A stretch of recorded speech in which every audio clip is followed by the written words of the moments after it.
Hi Stitchy friends, I'm Eirinn. And I'm Rhona, and together we are Tangled Threads and Things. You were going to start. I thought you were going to start. Well, I could start. So today what are we doing? We are showing a little gift package, a sort of a care package, a stitchy care package. Don't know what you'd call it. We'll go with stitchy care package.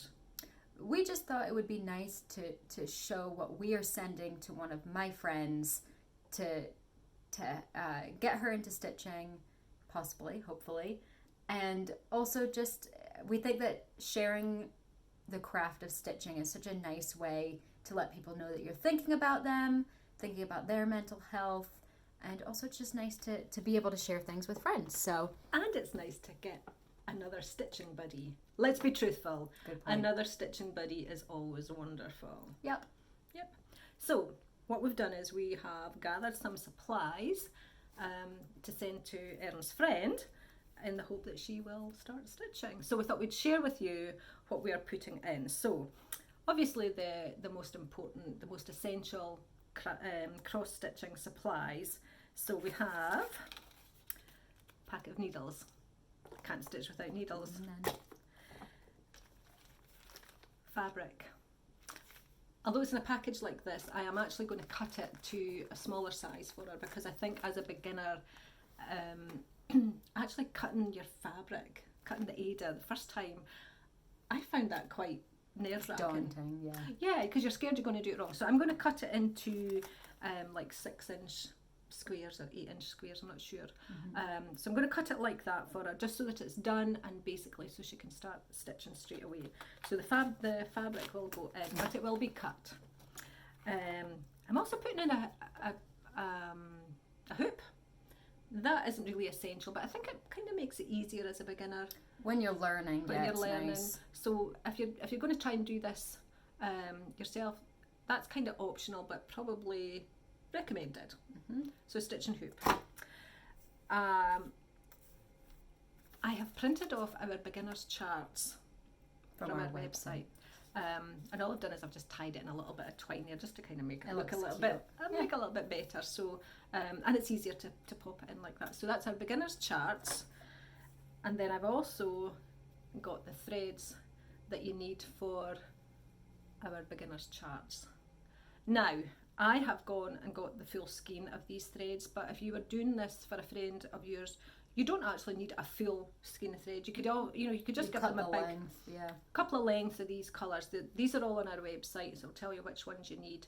You don't even need to have these exact colours. You just need any green, any pink, any sort of browny orange colour, and a black and a white. So they're really easy to get. There's nothing really difficult. Yeah, you don't have to use DMC, you could use anything at all. And again, it's all on our website, so that's going in our little package as well. So I think that's really the essential things.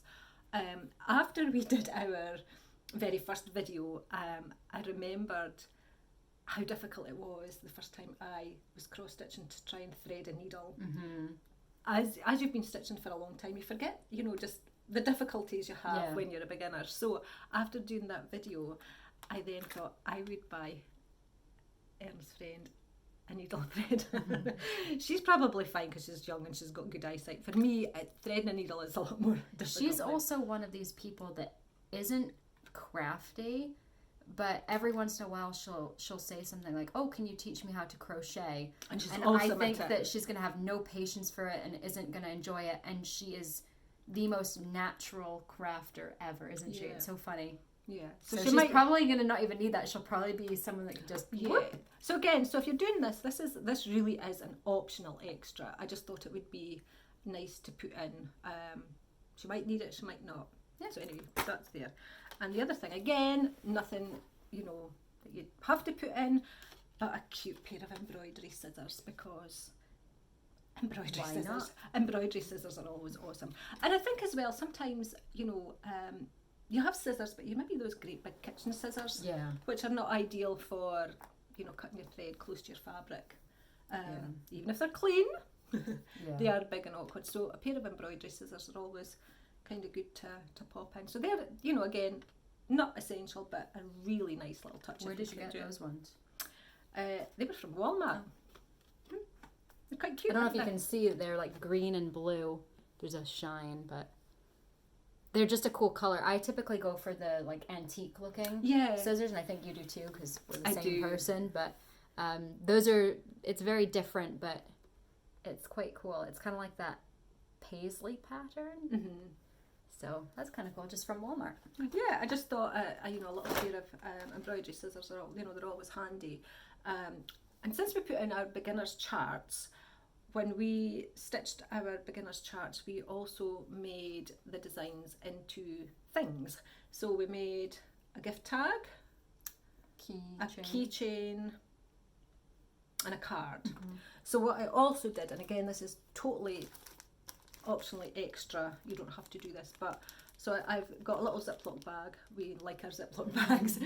So I've put in a piece of felt and some of the for the keychain, and I can't get the thing to move down now. The little rings, and I've also put in a tag and the twine that goes with it, so that she can finish up the project. Because nice. I think, you know, it's lovely when you've done the stitching, but then it's like, what do I do with it now? So if you've got the supplies, it means she doesn't have to go out and try and source them, because if you're not a crafter, I think it's sometimes difficult to know where to go to get the supplies, and then or even when you're looking in the craft store, it's like, is this for cross stitch? Mm-hmm. If it says embroidery scissors, you know, sometimes you don't know just the terminology.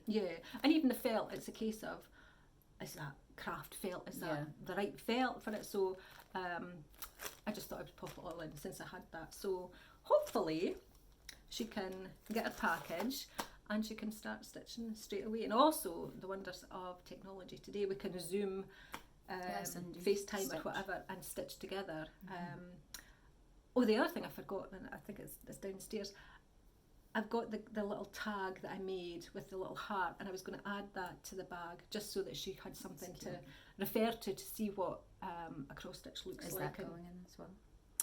That's a little embroidery kit that I got her as well. So that's an embroidery, so it's not quite. My friend loves to travel, so that's cool.